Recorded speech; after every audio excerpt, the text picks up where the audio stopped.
दोस्तों मेरी प्यार भरी नमस्कार। आज मैं जो आपको बताने जा रहा हूँ वो है गुरु ग्रंथ साहब में शब्द है एक संतों का, जिसमें बड़ा खोल के बताया गया है कि संतों ने किस साधना को अपनाया है और जीवों को किस साधना को अपनाने के लिए बोला है। तो शुरू करेंगे। प्रश्न नंबर 816 पे ये शब्द है। मैं इसकी फोटो सामने लगाऊंगा डीपी पे। तो क्या बोलते हैं, खोजत खोजत मैं फिरा खोजहूं बन थान। यानी कि मैं खोज खोज के थक चुका था, ढूंढता रहा उसको, लेकिन वो मुझे नहीं मिला। क्यों नहीं मिला? क्योंकि वो स्वयं से किसी को नहीं मिलता। जो आत्मा है वो स्वयं से कभी किसी को नहीं मिलती। उस आत्मा का भेद केवल और केवल परमात्मा द्वारा दिया जाता है, और वो परमात्मा एक मनुष्य रूप में आकर हमें ज्ञान देता है, हमें भेद बताता है आत्मा का। दोस्तों इसको समझना पड़ेगा आपको कि आत्मा और परमात्मा में क्या भेद है, तभी बात बनेगी। जैसे बाबा नानक को बेई नदी पर जो अकाल पुरुष मिले थे, अब सोचने वाली बात है कि परमात्मा का कोई शरीर नहीं है, कोई आदमी या औरत नहीं है, लेकिन फिर भी हम उसको अकाल के साथ पुरुष क्यों बोलते हैं? क्योंकि वो परमात्मा जब भी इस दुनिया में आता है तो एक इंसान के रूप में आता है, एक गुरु के रूप में आता है।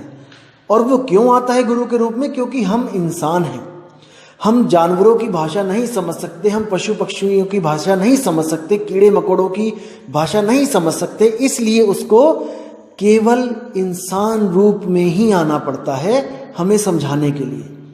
अगर वो कुत्ता बिल्ली बकरा चींटी मच्छर बन के आएगा, हमारे कान में घूं घूं भी करेगा सारी रात, तब भी हम नहीं समझ पाएंगे वो कहना क्या चाह रहा है।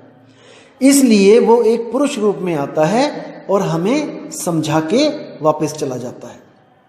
वापस चला जाता का मतलब ये नहीं है कि वो कहीं किसी लोक में चला जाता है, क्योंकि उसका आना जाना कोई हमारे आने जाने जैसा नहीं होता है, वो गुप्त और प्रगट होता है। तो साहिब कहते हैं, साहिब कबीर का सब घट वासा और गुप्त प्रगट कुछ अजब तमाशा। जहां संत प्रगट तहां भय हूं और जहां असंत गुप्त वहां रहे हूं। वो प्रगट और गुप्त होता है। आना जाना तो बोलने की भाषा में हम कह देते हैं कि वो आए और वो चले गए। तो क्या कहते हैं वो आगे, अछल अछेद अपेद प्रभ ऐसे भगवान। यानी कि अछल, जिसको कोई छल नहीं सकता। जैसे आप देखोगे कि कई कहानियां भी बनी हुई हैं, जैसे श्री राम जी को सीता को उठा के ले गए, उनको छल लिया, या और भी कई ऐसी ऐसी कहानियां बनी हुई हैं जिसमें भगवानों को ही छला जा रहा है। जैसे शंकर जी की भस्मासुर ने तपस्या करी और वो उसी के पीछे दौड़ने लगे उसको मारने के लिए, यानी कि छले गए, भगवान भी छले गए। लेकिन ये जो परमात्मा है ये छला नहीं जा सकता। अछल अच्छेद अपेद, यानी कि जिसको छेदा भी नहीं जा सकता, और अपेद यानी कि उसमें और हम में कोई भेद भी नहीं है। कितनी प्यारी कितनी सुंदर बात लिखी है कि वो अपेद है, हम में और उसमें कोई फर्क नहीं है, हम और वो एक से ही हैं। प्रभ ऐसे भगवान, ऐसे भगवान को मैं ढूंढ रहा हूं। कहां पे? खोजत खोजत फिरा खोजऊं बन थान। अब आगे क्या बोलते हैं, कब देखूं प्रभ आप ना आत्म के रंग। यानी कि हे प्रभु, हे मेरे मालिक, मैं कब अपनी आत्मा के रंग को देखूंगा। अब देखो बोलने में आ रहा है कि आत्मा के रंग को, इसका मतलब ये नहीं है कि आत्मा कोई रंग बिरंगी है, काली है, पीली है, हरी है। अब जो अज्ञानी मूर्ख जो मूढ़ बंदे होते हैं वो शब्दों को पकड़ते हैं, भावों को नहीं पकड़ते हैं। वो आपको दिखाएंगे, देखो ये आत्मा के रंग की बात कर रहा है, ये जरूर तत्वों की बात कर रहा है। मतलब ऐसे ऐसे मूर्ख भी पड़े हैं इस दुनिया में, पर आपने उन पे ध्यान नहीं देना है। आप अपना परख करो और वाणी को समझो। अब क्या कहते हैं, कब देखूं प्रभु आपना आत्म के रंग, कि हे मेरे मालिक मुझे कब आत्म ज्ञान प्राप्त होगा। कब प्राप्त होगा? जागत ते सुपना भला बसिए प्रभ संग। तो कहते हैं कि अगर मुझे सपने में भी आत्मज्ञान हो जाए तो वो सपना इस जीवन से 1000 लाख करोड़ गुना अच्छा है। यानी कि मैं दोबारा जागृत अवस्था में नहीं आना चाहता, मैं इस दुनिया में नहीं आना चाहता। अगर मुझे सपने में भी भगवान मिल जाए तो, सपने में भी आत्मज्ञान हो जाए तो। और कुछ लोग कहते हैं कि इस दुनिया में कभी किसी को आत्मज्ञान ही नहीं हुआ है, संत लोग तो आत्मा के आसपास भी नहीं फटके हैं। देखो, संतों की महिमा संत ही जान सकते हैं, असंत नहीं जान सकते हैं। पहली बात बता दूं मैं, संतों के लेवल की जो बातें हैं वो कोई संत वाला, संत बुद्धि होगा ना, वही जानेगा। जो केवल किताबें पढ़ के जो ज्ञानी बन जाते हैं ना, वो संतों की केवल शब्द ही पकड़ सकते हैं, वो भाव नहीं पकड़ सकते, क्योंकि वो उस लेवल पे अभी पहुंचे नहीं होते हैं। अगर वो उस लेवल पे पहुंच जाएं तो उनको एक एक शब्द समझ में आ जाएगा कि संत कहना क्या चाहता है। लेकिन ये भावों को नहीं पकड़ते हैं, ये केवल शब्दों के जाल में उलझ जाते हैं। इसलिए दोस्तों, आपने सावधान रहना है इन लोगों से। ऐसे लोग आपके जीवन को बर्बाद करने के लिए आजकल बहुत एक्टिव हैं। ऐसे लोगों से दूरी भी बनाएं, और लेकिन समझ के। मैं ये नहीं कह रहा हूं कि आप उनसे दूरी बना लो, आप ज्ञान को समझो, विचार करो, विवेक लगाओ, और जब लगे कि वो आपके लिए कल्याणकारी नहीं है तब उनको तत्काल ही त्याग दो। अब आगे कहते हैं कि वर्ण आश्रम शास्त्र सुनौ दर्शन की प्यास, कि जब भी मैं आश्रम और शास्त्र इनमें जब भी जाता हूँ, या फिर इनमें जो मैं ग्रंथों को पढ़ता हूँ या सुनता हूँ, तो मुझे मिलने की प्यास हो जाती है उस आत्मदेव से। क्योंकि वेदों में भी आत्मा का जिक्र है, गीता में भी आत्मा का जिक्र है, और हर ग्रंथ में आपको आत्मा का जिक्र मिल ही जाएगा। उनको सुन के कहते हैं कि मेरी प्यास बढ़ गई है उस आत्म तत्व से मिलने की। आगे कहते हैं, रूप न रेख न पंच तत्व ठाकुर अविनाश। उसका कोई रूप नहीं है, कोई रेख नहीं है, वो 5 तत्वों से न्यारा है। वो पंच तत्व में नहीं बस रहा है, वो 5 तत्वों से न्यारा, वो ठाकुर अविनाश, उसको कोई नहीं मार सकता। अविनाश यानी कि क्षर, वो ठाकुर अक्षर है, यानी कि अविनाशी है। ओ स्वरूप संतन कहे बिरले जोगीसर। कहते हैं कि उस स्वरूप के बारे में कोई बिरला ही संत होता है, जोगीश्वर यानी कि जोगियों का भी ईश्वर, जो सबसे बड़ा जोगी है। और आपको पता है वो कौन है? संतों में जो सबसे बड़ा संत है वो आपको पता ही है कौन है। तो कहते हैं, कर कृपा जाको मिले तन तन ते ईसर। यानी कि जिस पे कृपा वो कर दे उसको वो जाके मिलता है, उसको स्वयं जाकर मिलता है और उसको आत्मा का भेद देता है, रहस्य देता है। अब क्या देखो, अब क्या बोल रहे हैं कि सो अंतर सो बाहर है, बिन से तह परमा। देखो, बहुत गहरा विचार है इसमें, लेकिन इसको समझोगे तो बड़े प्यार से समझ में आएगा। कह रहे हैं कि सो अंतर सो बाहर है, कि मैं आज तक जो बाहर ढूंढ रहा था और जो अंदर ढूंढ रहा था। देखो, इस दुनिया में 2 तरह के लोग हैं। एक तो परमात्मा को शरीर के बाहर ढूंढते हैं, और एक परमात्मा को शरीर के अंदर ढूंढते हैं। 2 तरह के लोग मिलेंगे आपको। एक कहेंगे कि नहीं, मेरे साथ चलो, बद्रीनाथ चलो, केदारनाथ चलो, कहाँ चलो, वहाँ चलो, पहाड़ों पे चलो, वहाँ पे दर्शन करके आते हैं। एक तो ये लोग हो जाते हैं। और एक कहते हैं कि नहीं भाई, बाहर नहीं है परमात्मा, वो आत्मा तत्व, परमात्मा तत्व वो हमारे अंदर है। तो वो अंदर की भक्ति करने लग जाते हैं, और सच्चा गुरु, भेदी गुरु ना मिलने के कारण इन चक्रों की साधना करने लग जाते हैं। अपने अंदर त्रिकुटी में साधना करने लग जाते हैं, सहस्रार तक पहुंच जाते हैं। तो कई साधना करते हैं, लेकिन उनको वो चीज नहीं मिलती वहां पे।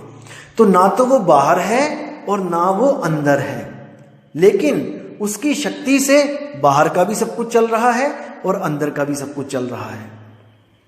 अब इसको क्या बोल रहे हैं? सो अंतर सो बाहर है, यानी कि वो अंदर है या बाहर है, इस भ्रम को खत्म कर दिया गया है। बिन से तह परमा, इस भ्रम को उसने खत्म कर दिया है कि वो अंदर है कि वो बाहर है। वो ना अंदर है ना बाहर है, वो अपने ठिकाने पे है, वो अपने स्थान पे है। जैसे बोला कि एक कहो तो हूं नहीं, 2 कहूं तो गाली, यानी एक भी नहीं है 2 भी नहीं है। तो भाई, एक भी नहीं 2 भी नहीं है, तो बताओ मुझे कि क्या है?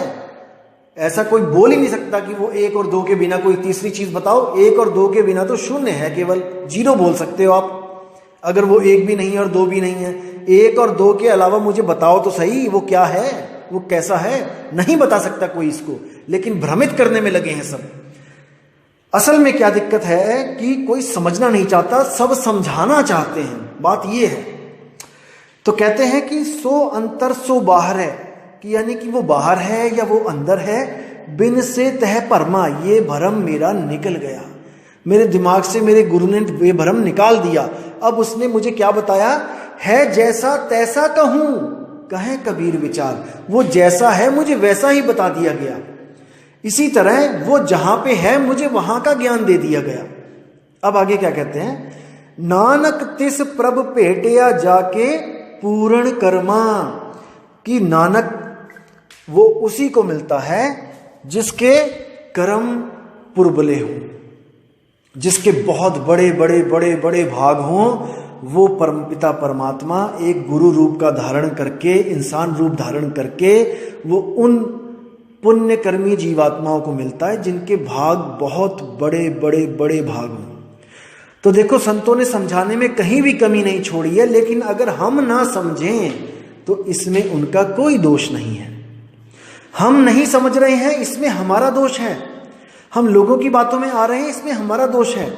आज क्या किया जा रहा है, देखो, जिनकी मैं बाणी बता रहा हूं, आज वही गुरुद्वारों में बाणियां पढ़ के माथा टेक के अपने अपने घर चले जाते हैं। क्या कोई विचार कर रहा है?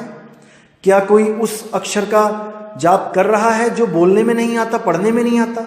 जैसे बाणी 340 में आपको बताया था पेज नंबर पे, 52 आखर लोक त्रय सब कुछ इन्हीं माही, ये आखर खिर जाएंगे वो आखर इनमें नहीं। क्या 52 अक्षरों से परे की कोई बात हो रही है? कहीं पे बात चल रही है? हर बंदा कुछ ना कुछ जप रहा है। कोई राम राम राम राम, कोई जय श्री कृष्ण हरे कृष्ण हरे राम, कोई वाहेगुरु वाहेगुरु वाहेगुरु, कोई अल्लाहु अल्लाहु अल्लाहु, कुछ ना कुछ सब जप रहे हैं, लेकिन 52 से न्यारा कोई नहीं हो पा रहा है। इसलिए हमारी जिंदगी में एक गुरु की बहुत बड़ी अहमियत है, जो हमें 52 से अलग भी करे और हमें उस अक्षर पुरुष का लखाव भी करे। मदन साहिब कहते हैं, सोई गुरु पूरा कहाए, 2 अक्षर का भेद बताए, एक छुड़ाए एक लखाए। अब एक ज्ञानी भाई है कोई, वो वीडियो में मैंने सुनी थी, वो बोल रहा था कि गुरु कौन होता है जो एक छुड़ाए, वो केवल छुड़ा सकता है, लखा नहीं सकता। लखाएगी कौन? आपकी आत्मा स्वयं। नहीं भाई, ऐसा नहीं है। जो छुड़ा सकता है वो लखा भी सकता है, लेकिन सामर्थ्यवान गुरु होना चाहिए, पूर्ण गुरु होना चाहिए। अधूरा गुरु अधूरे ही काम करेगा। जो आपको छुड़वा दे और लखा ना पाए वो अधूरा है, क्योंकि वाणी कहती है, सोई गुरु पूरा कहाए, 2 अक्षर का भेद बताए, एक छुड़ाए एक लखाए, तब प्राणी निज घर को जाए। तो इन बातों को समझना है, विवेक लगाना है। और कई ज्ञानी लोग आपको कहेंगे कि विवेक की दुहाई देते रहते हैं हम लोग, ऐसा भी बोलेंगे। तो भाई, बिना विवेक तो आप लुटोगे। आप कहीं भी कोई सामान लेने जाते हो, याद रखना दोस्तों, आप अपना विवेक साथ लेके जाते हो। आप जो परख करते हो वहां पे, आप अगर गोभी लेने भी जा रहे हो तब भी आप देखोगे कि गोभी का रंग कैसा है, कहीं कीड़े तो नहीं पड़े हैं, कहीं बासी तो नहीं है। अगर आपको कोई कहे कि विवेक छोड़ के गोभी लेने जाओ, तो जो दुकानदार है बहुत चालाक है, कोई नहीं बताएगा आपको कि ये बासी है कि ये सड़ी है, और वो उठा के झोले में डाल के आपको घर का रास्ता दिखा देंगे।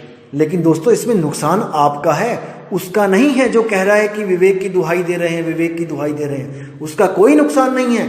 उसने तो जहां जाना है वो चला ही जाएगा। लेकिन दोस्तों, आपने कहां जाना है, आप ये विचार करो, क्योंकि ये जीव आपका है और ये आत्मा आपकी है। इसका कल्याण कैसे करना है, जीव का कल्याण कैसे करना है, ये आपने देखना है। ये किसी और ने इसका सिरदर्द नहीं लेना है। इसलिए दोस्तों, मैं परख देता चलूंगा और आप परखते चलो। जो आपको सत्य लगे उसका साथ करो, उसके साथ जुड़ो। अगर आपको कोई और भी सत्य लगता है तो आप उसके साथ जुड़ो। मैं दिल से यही चाहूंगा कि आप केवल और केवल सत्य के साथ जुड़ो, असत्य के साथ कभी मत जुड़ो। चाहे वो भले मैं क्यों ना हो, चाहे वो हमारा पंथ क्यों ना हो, चाहे वो हमारे गुरु क्यों ना हो। अगर हमारे गुरु असत्य बता रहे हैं तो उनके साथ कभी मत जुड़ो। शरेआम बोल रहा हूं मैं आपको। तो ठीक है दोस्तों, इसी के साथ मैं विदा चाहूंगा। आप ऐसे ही विवेक लगाते रहें, बाणियां सुनते रहें। और परख करते रहें और अपने आत्मा का कल्याण करें। जय गुरु बंदी छोड़ मदन साहिब, जय गुरु बंदी छोड़ वैराग साहिब, जय जय गुरु बंदी छोड़ सतगुरु कबीर साहिब, साहिब बंदगी सतनाम।